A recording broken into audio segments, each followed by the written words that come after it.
Olá, alunos, sejam bem-vindos. Essa é a nossa primeira videoaula.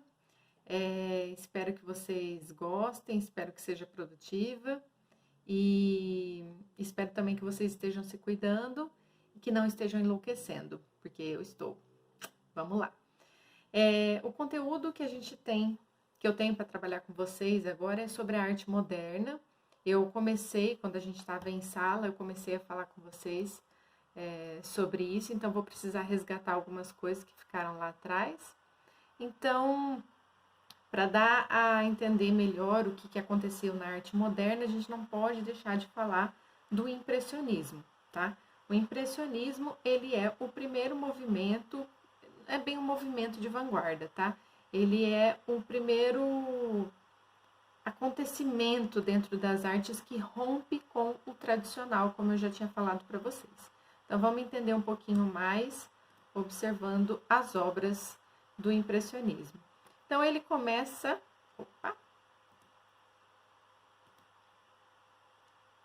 Ele começa mais ou menos em 1870, né, no final do século XIX.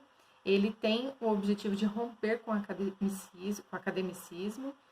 E uma grande característica que ele tem é a pintura ao ar livre, tá? A ideia dos impressionistas é capturar a luz, né? E o impacto dela nas coisas, nos tecidos, nas árvores, enfim.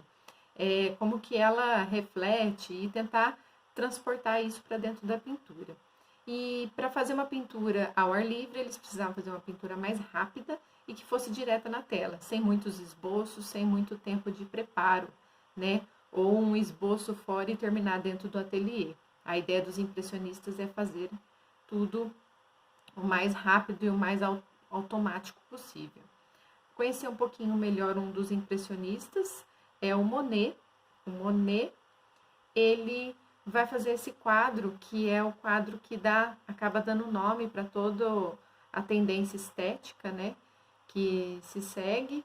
Então, ele faz Impressão Nascer do Sol, em 1872, mais ou menos, e dá para observar as pinceladas rápidas, né, a forma mais concisa de representar a paisagem. Então, o Monet, ele vai trazer esse aspecto mais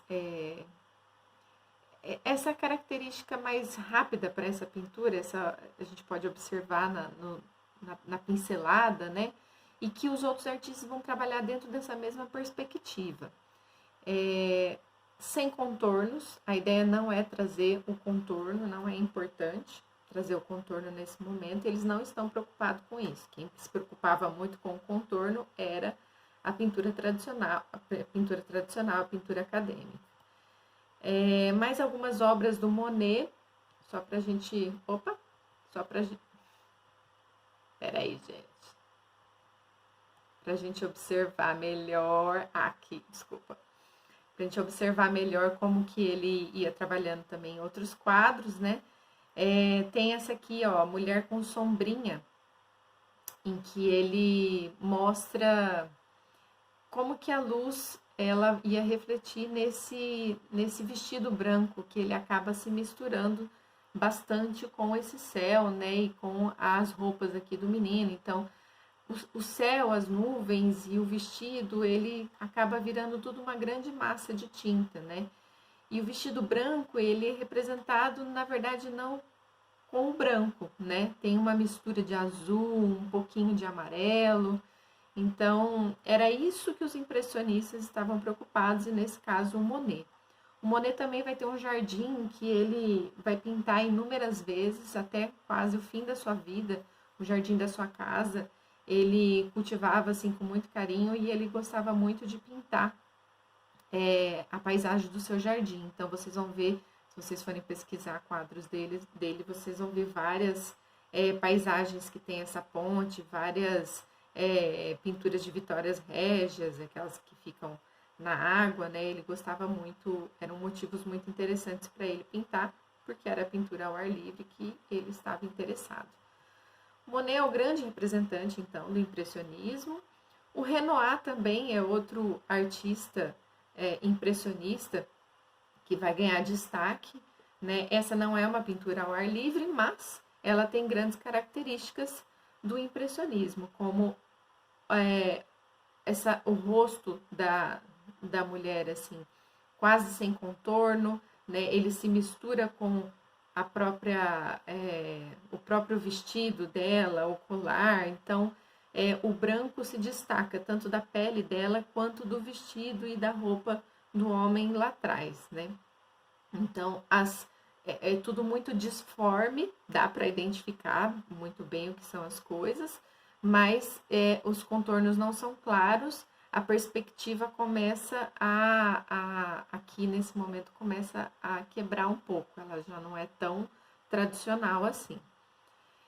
Outra obra do Renoir, que é muito famosa também, o Baile no Moulin de la Galette, e são motivos também que ele adorava pintar, que eram motivos ao ar livre, festas, almoços em restaurantes, enfim, pessoas dançando. E é importante a gente observar nesse quadro que ele vai ter algumas manchas de tinta, né, para representar a luz que incidia, que passava pela copa das árvores, né, e como elas chegavam nas pessoas. Então ele vai ressaltar isso de forma a chamar bastante atenção nesse quadro. O chão também acaba se misturando com essa luz e os vestidos e as roupas. Então a gente identifica muito bem o que está acontecendo, mas se você aproxima e olha nos detalhes, você vê que tem que você consegue ver o desenho do pincel, né? O risco do pincel passando, o sentido que ele foi pintado. Então é bem interessante por este motivo também. Outro artista que a gente vai ver é o Degas. O Degas vai fazer uma série de pinturas também de mulheres no banheiro. Os artistas adoram fazer esse tipo de pintura, né? E essa daqui chama bastante atenção por conta do ângulo em que ele faz essa pintura. É importante ressaltar também que ele era fotógrafo, então isso vai influenciar nas pinturas dele, ele acaba fazendo um olhar de fotógrafo para a pintura, então ele começa a inserir uns ângulos diferenciados, né, nessa pintura. Aqui a gente observa uma mesinha ali com alguns objetos em cima, uma escova, uma jarra, que ela corta que corta o quadro, né, corta um bom pedaço do quadro. E o motivo principal, que é a mulher, né, que está na banheira, ela não está centralizada, né, não tem o foco só sobre ela. Então, esse é um grande diferencial também da pintura tradicional, que a gente pode observar. O grande destaque também do Degas são as bailarinas.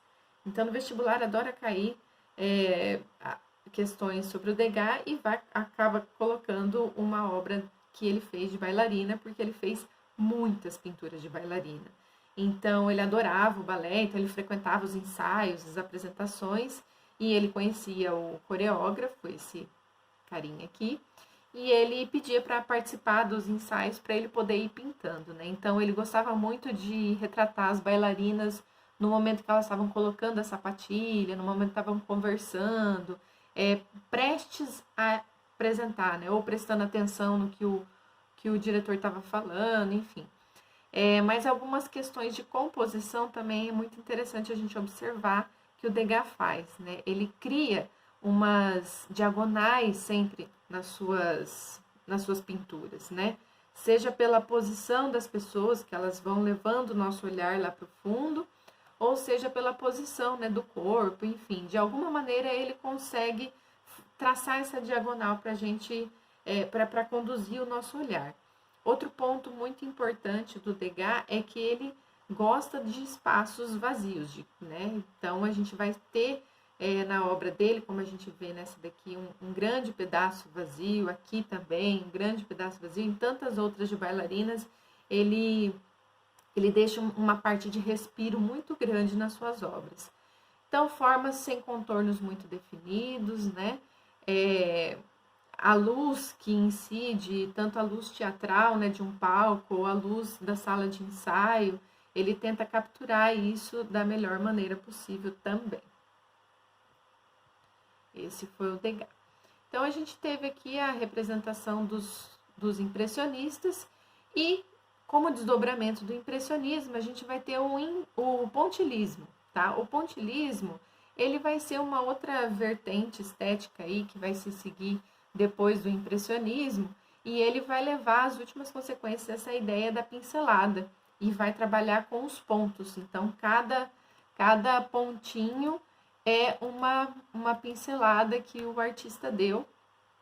E quando você observa de longe, você tem uma noção do todo, e quanto mais você se aproxima, mais pontilhado vai ficando, né? Então, é a ideia do pixel também. Aí, no pós-impressionismo, a gente vai ter alguns artistas que eles não se encaixam em nenhuma vanguarda, mas eles são precursores de todas as vanguardas, assim como o impressionismo também foi precursor. O impressionismo abriu as portas e esses artistas foram abrindo outras portas para que as vanguardas de fato começassem a acontecer.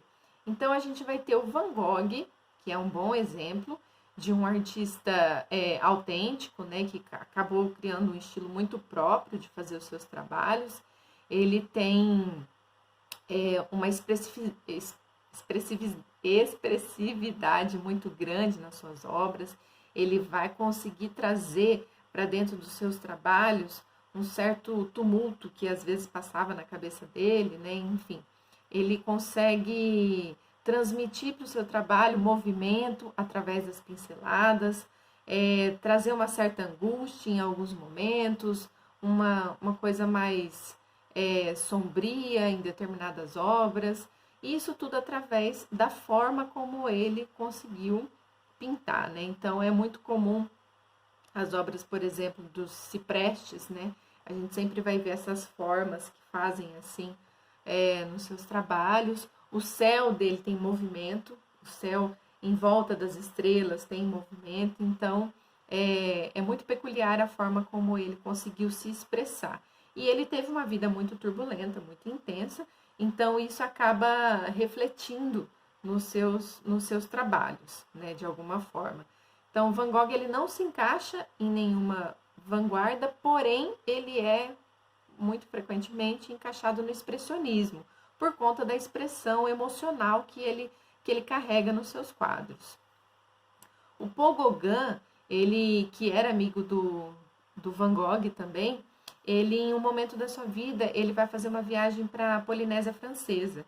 E lá ele vai entrar em contato com povos diferentes, obviamente, né, do povo europeu, e com uma cultura completamente diferente. E ele fica completamente encantado e resolve, bom, ele foi para isso, né? Foi para pintar essa realidade, porque ele estava cansado da realidade da Europa, e ele foi para a Polinésia Francesa descobrir novas cores, novas formas. E ele realmente descobriu, e ele vai pintar os nativos, né? E toda a cultura, se eu não me engano, acho que é a cultura maori que eles têm lá. Então ele acha isso tudo muito interessante e ele tenta trazer isso tudo para dentro dos seus quadros. Então ele vai conseguir uma simplicidade nas formas e as cores muito intensas, que vão dar ideia para outros movimentos lá na frente. E quando ele volta para a Europa com esses quadros, ele faz o maior sucesso porque estava na moda, vamos dizer assim, você conhecer culturas ditas primitivas e trazê-las para dentro dos quadros. Vocês vão ver depois no cubismo, que tem um pouco disso, enfim.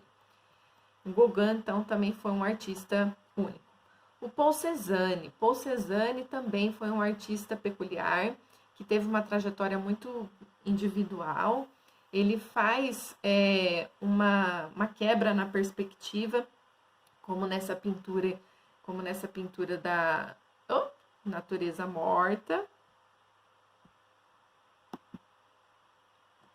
Natureza morta. E aí você não consegue identificar muito bem o que está muito lá no fundo, para onde vai, se está em cima de uma mesa, se está em cima de um sofá, enfim. Ele vai rompendo com essa ideia tradicional de perspectiva. A gente vai ter ali na outra imagem uma paisagem, e para ele simplificar as formas, ele vai trazendo um aspecto geométrico para elas, para as montanhas, para a natureza toda, enfim. E isso também vai dar margem lá para o cubismo desenvolver outras formas. Então, a gente tem o Cézanne, o Paul Gauguin e o Van Gogh como artistas que são pós o impressionismo, mas não necessariamente são artistas de uma vanguarda específica. A primeira vanguarda mesmo que a gente vai ter vai ser o fauvismo. Então, o fauvismo, como vocês fizeram um exercício em sala de pintar o rosto um dos outros, era mais para eu começar a partir da prática para depois falar para vocês o que era exatamente o fauvismo, né? Ele é uma simplificação das formas, assim como o Gauguin fez. Ele usa as cores puras. Gauguin trouxe também bastante isso das cores puras. As pinceladas largas, mais espontâneas. A cor delimita os planos e a profundidade. A escolha das cores não tem relação com a realidade, né? Isso é muito importante no fauvismo. E eles estavam em busca de uma impulsividade, de uma experimentação muito grande. E a emoção é uma emoção de uma alegria de viver, uma explosão de cores para um lado mais alegre, assim, de representação. Um grande artista, fauvista, né, é o Matisse. O Matisse tem obras muito características e nesse momento de 1905 até 1910, mais ou menos, ele vai fazer esse tipo de produção que eu estou mostrando para vocês. Depois disso, ele vai fazendo outros tipos de produção, vai ficando cada vez mais sintética a sua obra, mais simplificada, né? E ele prossegue na poética dele, né? Mas nesse momento, ele está preocupado com a cor, né? Com o movimento. Então, a cor explodindo em todos os âmbitos, né? A gente pode ver no retrato, por exemplo, da Madame Matisse, que ela tem uma linha verde que cruza o rosto dela. De um lado é amarelo, de outro lado está mais rosa.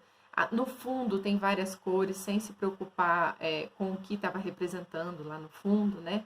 Pinceladas grossas, falta de tinta em algumas partes. A dança também, que é uma pintura muito famosa do Matisse, né? Poucas cores, muito movimento, formas simplificadas e dando esse impacto quando a gente olha, né? Embaixo a gente tem a alegria de viver, então a gente vê aqui um contorno verde, um contorno vermelho nas mulheres, nada fiel à realidade. Aqui a gente tem um resgate de alguns temas mitológicos que eram recorrentes na pintura tradicional, e ele faz isso com essa explosão de cor sem se preocupar com a representação do real. Aí a gente vai ter outros artistas que são fauvistas também, o André Derain e o Albert Marquet. O André Derain pinta Matisse, aqui é o Matisse, pintado por ele, né? E dá para observar aqui que a pintura, ela também trabalha livremente com as cores. Então, ele não queria trazer a cor da pele exatamente do Matisse, ele queria uma ideia da pele do Matisse, era uma representação, não é o Matisse. Então, ele coloca um rosa, um verde, um vermelho, enfim. Ele vai fazendo uma composição de cores sem se preocupar com o real, mas ela não é aleatória, né? Ela é estudada, ela tem toda uma preocupação aí. Esse é outro quadro também dele, que participou da exposição. Esqueci de falar de que eles são chamados de fauves, né? O fauvismo, porque eles fizeram, esses artistas que eu estou mostrando para vocês, juntamente com eles fizeram uma exposição e ficou conhecida como uma exposição de feras selvagens, porque eram tão ruins as pinturas que os críticos na época consideraram que eles são feras que estão pintando, não podem ser seres humanos, né? Então, eles foram criticados e o nome pegou e ficou os fauves, fauvistas, virou o movimento do fauvismo, que durou por um tempo. Então, esse artista também vai fazer, ele não tem uma intensidade tão grande nas cores quanto os outros artistas que eu mostrei para vocês, mas ele também tem alguns aspectos que se aproximam da realidade da pintura dos outros artistas que eu mostrei para vocês, tá? Então, a gente viu como que funcionou o fauvismo. Agora, a gente vai entender um pouquinho melhor sobre o expressionismo. O expressionismo ele vai ser enraizado em solo alemão, mas ele vai acontecer em outros lugares também. O fauvismo que eu falei para vocês, ele aconteceu na França, tá? O expressionismo ele começa a se desenvolver mais fortemente na Alemanha. Ela está ligada a uma ação, muitas vezes violenta, através da qual as imagens são criadas com auxílio de cores fortes e formas distorcidas. Cores fortes a gente já viu no fauvismo. Formas distorcidas a gente já viu um pouco no impressionismo também e no fauvismo. Mas aqui a gente vai ver que é bem diferente a característica das pinturas, tá? E é muito importante a gente lembrar que foi no período que antecede a Primeira Guerra Mundial. Então, havia um grande clima de angústia, de ansiedade, né, nos alemães, por conta desse se começa ou não começa uma guerra, um conflito, enfim. Eles vão se inspirar muito na obra do Eduard Munch, tanto faz, que em 1892 ele vai expor em Berlim e vai mudar o cenário artístico da Alemanha, né? Ele é um pintor norueguês, na verdade, e ele faz essas pinturas no final do século XIX. E os alemães, quando entram em contato com essa pintura, se identificam bastante com a proposta. Ele tem o famoso quadro O Grito, né? Todo mundo, a maioria das pessoas conhece. E tem esse outro quadro também aqui do lado, que chama Ansiedade. Esse quadro aqui é muito parecido, né, na concepção do grito, e ele mostra pessoas apáticas, né, pessoas que não têm muita vida andando, enfim. Essa forma como ele pinta o céu e toda a paisagem mostra uma turbulência muito grande. No próprio quadro, o grito, né, a figura do homem com a mão no rosto mostra um certo desespero, e o pintor, na verdade, fez por conta de uma desilusão amorosa, né, o grito, e também por uma desilusão com amizades, enfim. Então ele coloca nos seus quadros um sentimento muito forte de solidão que ele leva ao longo de sua vida. Ele também retrata a morte muito nas suas obras e a dor. E ele conviveu com a morte por muito tempo, desde os 5 anos, que a mãe dele morreu quando ele tinha 5 anos, depois ele perdeu uma irmã quando ela tinha uns 15 anos, depois ele perdeu outra irmã, depois de um casamento dela mesma, e ele tinha uma irmã mais nova também que tinha uma deficiência mental.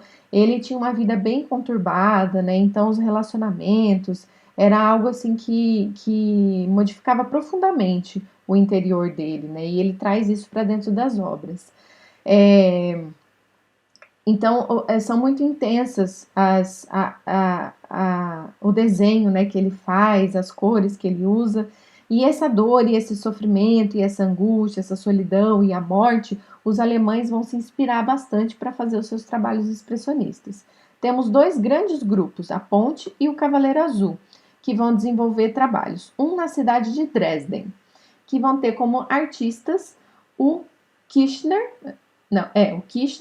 que vai fazer obras muito emblemáticas, né, muito fortes, sobre a sociedade da época, né, sobre a sociedade, as cidades que estavam crescendo cada vez mais a partir da Revolução Industrial, né, as grandes cidades em que as pessoas passam e não se conversam mais, né, então esse clima tenso que foi se criando dentro dos grandes centros.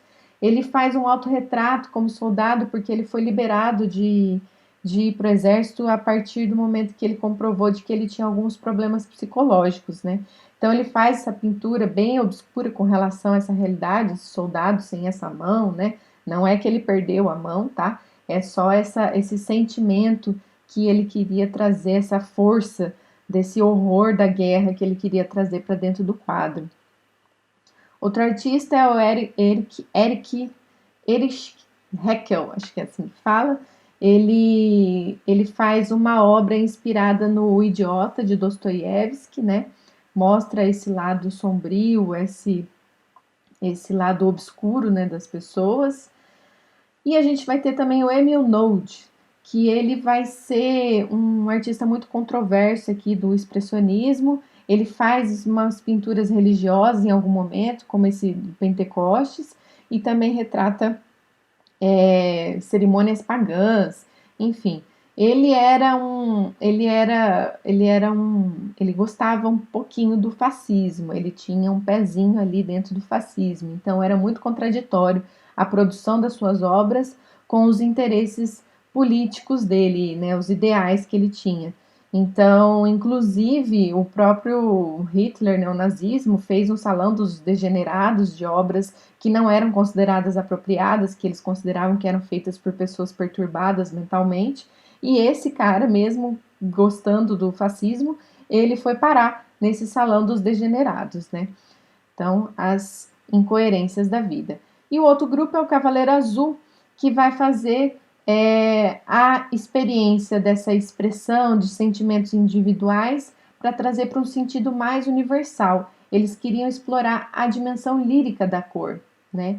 Então, trazer essa emoção a partir da cor, a magia, o sentimento. Então, a gente vai ter o Franz Marc, vai ter o Paul Klee, que vai desenvolver uma série de trabalhos depois também vai rumo para a abstração, e o Kandinsky, que é o grande nome também, que vai na sua obra, na sua trajetória poética, ele vai caminhar para a abstração total, né? Vai ser o primeiro pintor abstrato que a gente vai encontrar na história da arte.